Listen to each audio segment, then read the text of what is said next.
Errol, it is a surreal scene here in a hot and humid downtown Miami. All of this amidst a moment in history that looks a lot more like a rally and a parade for the former president. I'll tell you, Errol, I spoke with a number of these protesters, and I asked them, I said, what happens if the former president is found guilty in court when this eventually does make it to court? Will you still support the president if he's found guilty? Absolutely, the answer is yes, even if he's in jail.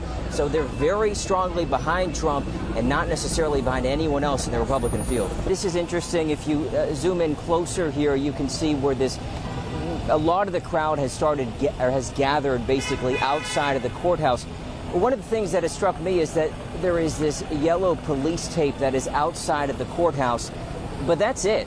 There's nothing else that separates the protesters and the courthouse. It's yellow police tape. We're not seeing any sort of metal barriers, which brings back memories of January 6th, where protesters were able to get past some of the metal barriers that were there. Are they sort of condemning the process as rigged and that this system is not working as it's supposed to? Yes and yes, Errol. It is all of the above. These supporters are basically following much of what the former president has been saying the past few days. This isn't necessarily just about the former president holding on to classified documents. This accuses Trump of trying to conceal the documents and obstruct investigations into the missing documents. There's a clear difference here that the former president didn't really get into in his speech.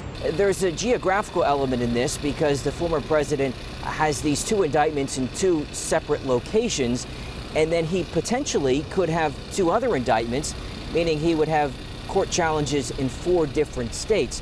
Oh, and by the way, there's also the 2024 presidential race, meaning he might not only be balancing time in the courtroom, but also on the campaign trail.